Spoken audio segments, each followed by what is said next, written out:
I first met Dan in a studio in Soho, possibly that of design guru Bill Katz, in what must have been the late 60s, before Soho was known as Soho, in other words, a long time ago.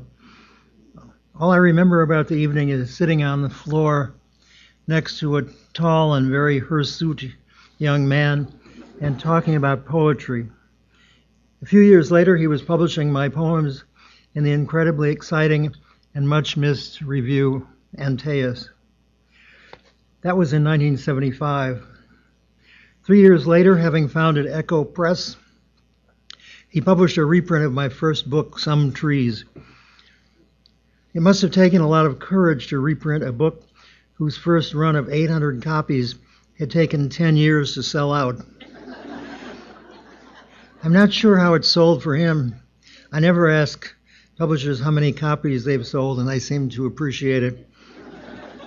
But in any case, he went on to reprint 4 more out-of-print books of mine. Books of poetry, when they go out of print, tend to stay that way. So Dan, I think, was doing something entirely new there with other poets as well as me. It's an almost breathtakingly foolhardy stunt when you think about it. Since 2005, he has published new books of mine as well, and I've had the unusual luxury for a poet of having an editor and publisher who is also a poet, and a brilliant one. This has almost abolished the anxiety of publishing a new book. Not quite, of course, but certain discomforts have simply evaporated. Most poets, for instance, have to cope with editors who sooner or later ask them if they've ever considered writing a novel. Dan has never done this. He wears so many hats, including that of gourmet and cookbook editor, that of poet has perhaps been sidelined. If you're a star in the publishing world, it's easy for that world to ignore the fact that you are a poet as well.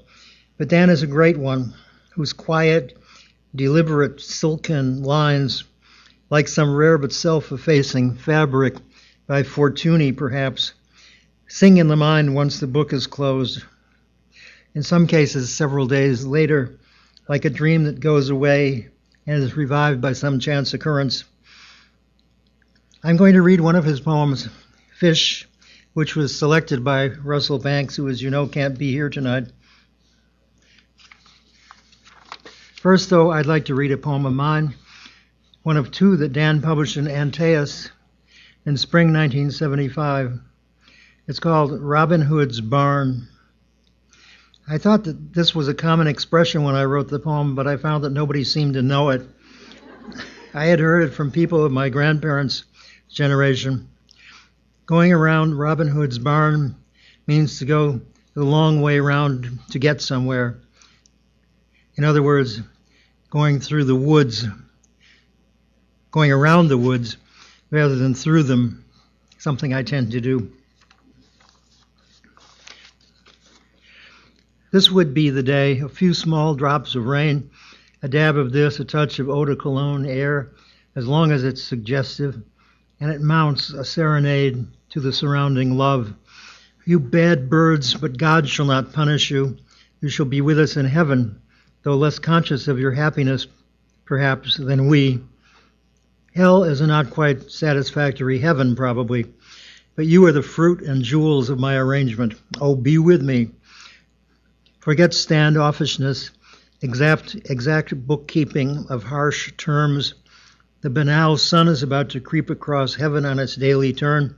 Don't let it find us arguing, or worse, alone, each having turned his back to the other, alone in the wonderful solitude of the new day. To be there is not to know it. Its outline creeps up on you, and then it has fallen over you like bedclothes of fog. From some serene high table, set near the top of a flight of stairs, come once and for all into our consideration, though it be flat like lemonade. The rest that is dreamed is as the husk of this feast on the damp ground. As I was turning to say something to her, she sped by me, which meant all is over in a few years, 26, 27, Who were those people who came down to the boat and met us that time? And your young years become a kind of clay out of which the older, more rounded, and also brusquer retort is fashioned. The greeting that takes you up into night, like a lantern up ahead, the "where were yous?" Meanwhile, the dark is waiting, like so many other things, dumbness and voluptuousness among them.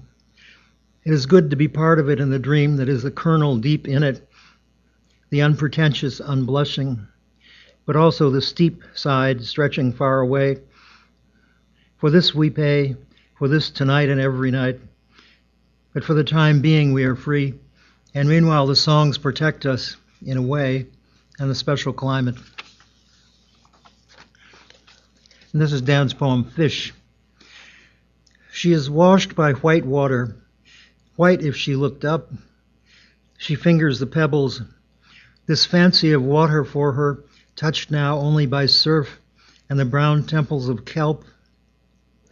There is one single boy in a caique, his drop line in the fish that moves off, hooked, thinking itself free with the taste of silver. The fish is not destined to return with flesh of the hunt. It moves for the woman on the beach without reason. Its smooth body takes on the legs of the boy in shallow water, grows a face and stands in air, breathing as if for the first time, and walks to where the woman waits. As the boy in the boat begins to sink, the fish touches the woman on her hair that spreads upon her shoulders. The kelp is green in the shallows beyond the breakers where the boy descends. The fish now tall in the light, the woman's hair yellow from the cliffs over her shoulders, the boy descending, the woman looking up, the fish bending to touch her.